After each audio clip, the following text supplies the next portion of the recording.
थे ऐसे नेता जिन्होंने योगी आदित्यनाथ जी से पंगा लिया और बर्बाद हो गए, आखिर कैसे, आइए जानते हैं इस वीडियो में। नंबर 6 पर आते हैं विनय शंकर तिवारी जी। पूर्वांचल और खासकर गोरखपुर की राजनीति को समझने वाले जानते होंगे कि 90 के दशक में वहाँ एक मुहावरा चलता था, मठ बनाम हाथा।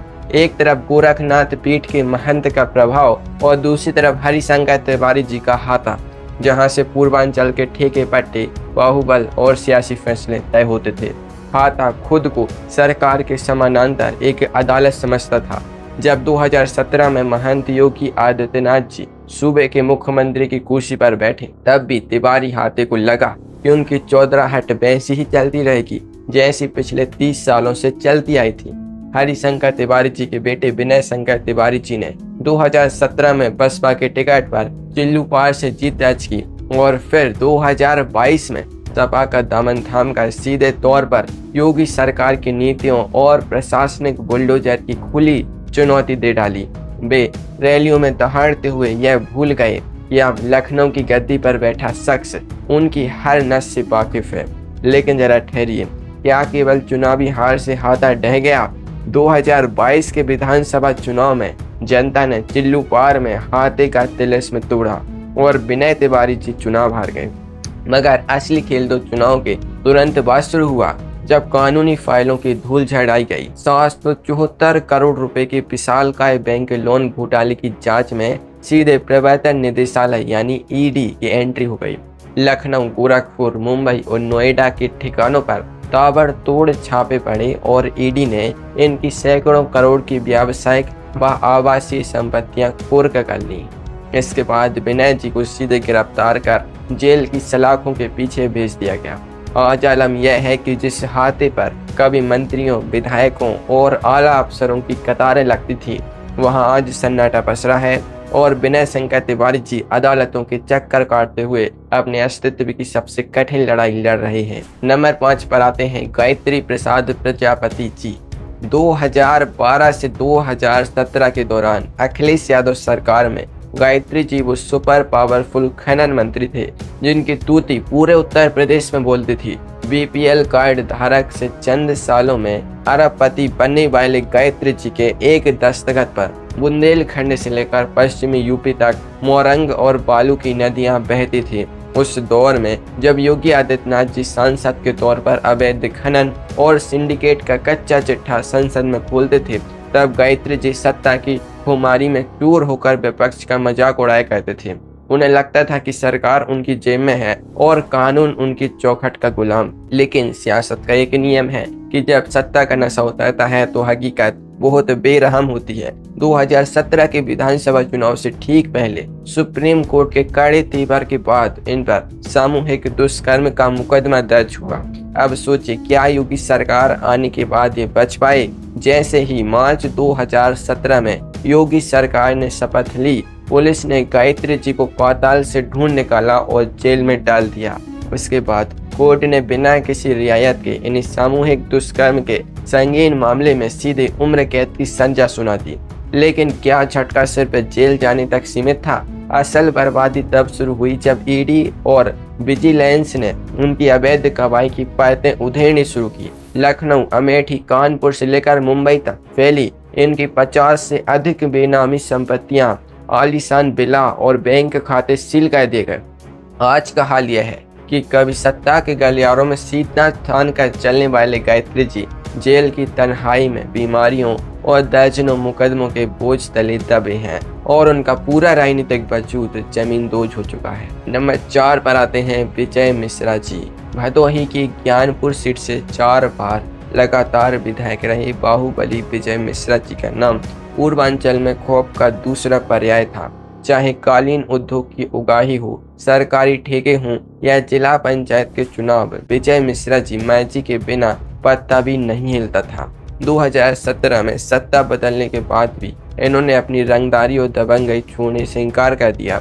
जब सरकार ने बाहुबलियों पर शिकंजा कसना शुरू किया तो विजय मिश्रा जी ने सीधे सरकार और पुलिस प्रशासन पर सोशल मीडिया वीडियो जारी करके मोर्चा खोल दिया और खुद को ब्राह्मण राजनीति का मसीहा बताकर चुनौती पेश की। उन्हें लगा कि उनका जातीय कार्ड और बाहुबल उन्हें हर आफत से बचा लेगा। लेकिन क्या बाहुबल कानून के डंडे के आगे टिक पाया? विजय मिश्रा जी के अपने ही सगे रिश्तेदारों ने उन पर करोड़ों की पैतृक संपत्ति हड़पने, रंगदारी मांगने और जान से मारने की धमकी देने की एफआईआर दर्ज करवा दी। इसके बाद यूपी पुलिस ने मध्य प्रदेश के आगर मालवा में फिल्मी स्टाइल में घेराबंदी करके इन्हें धर दबोचा। अदालत में जब पुराने और नए मामलों की सुनवाई शुरू हुई तो एक युवती से दुष्कर्म के मामले में कोर्ट ने 15 साल के कठोर कारावास की सजा ठोक दी। गैंगस्टर एक्ट के तहत इनके shopping mall, petrol pump, luxury गाड़ियां और भदोही से लेकर प्रयागराज तक के आलीशान मकानों समेत 50 करोड़ से ज्यादा की संपत्तियां कुर्क कर दी गईं। आज की हकीकत यह है कि विजय मिश्रा सलाखों के पीछे अपनी उम्र काट रहे हैं। 2022 में ज्ञानपुर की जनता ने उन्हें सिरे से नकार दिया और उनका 25 साल पुराना बाहुबली किला हमेशा के लिए ढह गया। नंबर 3 पर आते हैं मुख्तार अंसारी। मऊ से 5 बार विधायक रहे मुख्तार अंसारी का नाम पूर्वांचल के अपराध और राजनीति के गठजोड़ का सबसे बड़ा चेहरा था। मुख्तार और योगी आदित्यनाथ जी की दुश्मनी कोई सियासी नहीं बल्कि 2005 के मऊ दंगों से जुड़ी ऐतिहासिक अदावत थी। 2005 में जब खुली जिप्सी में बैठकर मुख्तार ने अपनी ताकत की नुमाइश की थी, तब गोरखपुर से योगी जी ने अकेले इस माफिया तंत्र के खिलाफ बिगुल फूंका था। 2008 में आजमगढ़ जाते वक्त योगी जी के काफिले पर जानलेवा पथराव और फायरिंग हुई, जिसमें मुख्तार गैंग का नाम सामने आया था। मुख्तार ने सपा और बसपा के दौर में जेल को अपना गेस्ट हाउस बना रखा था और पंजाब की रोपड़ जेल में वीआईपी ट्रीटमेंट लेकर यूपी पुलिस से बचते रहे। लेकिन 2017 के बाद पास ऐसा पलटा कि मुख्तार के होश उड़ गए। सुप्रीम कोर्ट में लंबी कानूनी लड़ाई लड़कर योगी सरकार मुख्तार को पंजाब से घसीटते हुए बांदा जेल ले आई। इसके बाद जो हुआ उसने माफिया तंत्र की रीढ़ तोड़ दी। गाजीपुर, मऊ, वाराणसी और लखनऊ में मुख्तार गैंग की 608 करोड़ रुपए से अधिक की काली संपत्तियां या तो बुलडोजर से जमीन दोच कर दी गई या कुर्क कर ली गई। अदालत ने ताबड़तोड़ फैसले सुनाते हुए कृष्णानंद राय हत्याकांड, अवधेश राय हत्याकांड और जेलर पर पिस्टल तानने जैसे मामलों में 10 साल, 5 साल और उम्र कैद की सजाओं की झाड़ी लगा दी। फिर आया मार्च 2024 का वो मोड़ जब जेल में दिल का दौरा पड़ने से मुख्तार अंसारी की मौत हो गई और 4 दशकों से चला आ रहा खौफ और आतंक का वो काला अध्याय हमेशा के लिए समाप्त हो गया। नंबर 2 पर आते हैं अतीक अहमद। प्रयागराज की धरती पर 1979 से लेकर 2023 तक यानी 40 से अधिक वर्षों तक सिर्फ एक नाम का सिक्का चलता था। पूर्व सांसद अतीक अहमद 5 बार विधायक और 1 बार सांसद रहे अतीक पर हत्या, अपहरण, जमीन कब्जाने और रंगदारी के 100 से भी ज्यादा मुकदमे दर्ज थे। 2017 में सरकार बनते ही अतीक को गुजरात की साबरमती जेल भेज दिया गया था, लेकिन अतीक को अपने गुरुओं और जेल से चलने वाले फोन नेटवर्क पर इतना गुरूर था कि उसने 24 फरवरी 2023 को प्रयागराज के धूमनगंज में दिन दहाड़े राजू पाल हत्याकांड के मुख्य गवाह उमेश पाल की बम और गोलियों से हत्या करवा दी। यह सीधे तौर पर सूबे की सरकार की कानून व्यवस्था को दी गई सबसे खुली और दुस्साहसिक चुनौती थी। इसके तुरंत बाद विधानसभा में मुख्यमंत्री जी ने वो ऐतिहासिक ऐलान किया कि माफिया को मिट्टी में मिला देंगे। क्या अतीक का 40 साल का साम्राज्य इस बार कुछ झेल पाया? यूपी पुलिस और एसटीएफ ने वो चौतरफा घेराबंदी की कि उमेश पाल हत्याकांड में शामिल अतीक का बेटा असद और मुख्य शूटर झांसी में एनकाउंटर में ढेर हो गए। प्रयागराज, लखनऊ और कौशाम्बी में अतीक और उसके गिरोह की 1169 करोड़ रुपए की अवैध संपत्तियां या तो बुलडोजर से ढहा दी गई या सरकारी कब्जे में ले ली गई। 15 अप्रैल 2023 को प्रयागराज के कोलबिन अस्पताल के बाहर पुलिस कस्टडी के दौरान 3 हमलावरों ने अतीक और उसके भाई अशरफ को गोलियों से भून दिया। आज अतीक की बेगम फरार है, 2 बेटे जेल में बंद हैं और प्रयागराज से उनका 4 दशक पुराना आपराधिक साम्राज्य पूरी तरह नेस्तनाबूद हो चुका है। नंबर 1 पर आते हैं आजम खान। समाजवादी पार्टी के संस्थापक सदस्य, 10 बार के विधायक और रामपुर की सियासत के बेताज बादशाह आजम खान 2012 से 2017 के दौरे में आजम जी यूपी सरकार के वो आक्रोश सर्वे सर्वा थे जिनके दरवाजे पर सूबे के बड़े बड़े अफसर सिर झुकाए खड़े रहते थे।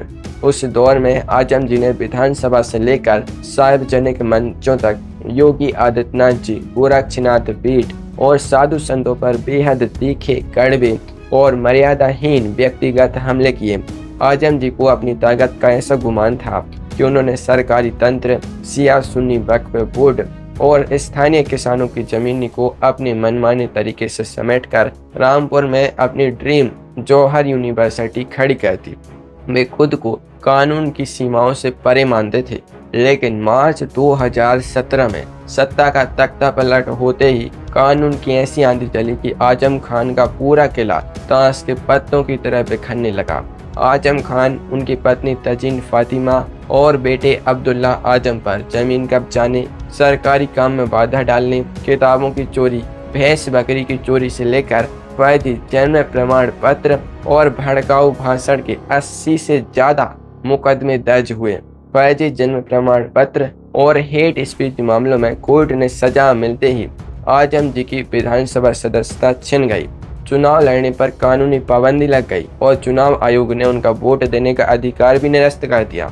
इसके बाद रामपुर विधानसभा और लोकसभा के उपचुनावों में भाजपा ने आजम खान के उस किले को भी फतह कर लिया जिसे कभी अभेद्य माना जाता था। आज का मंजर यह है कि कभी मंचों से अपनी आवाज़ से सियासत हिलाने वाले आजम खान सीतापुर जेल की काल कोठरी में बंद हैं। उनका पूरा परिवार मुकदमों के जाल में फंसा है और उनकी बनाई 40 साल की सियासी सल्तनत आज खंडहर हो चुकी है।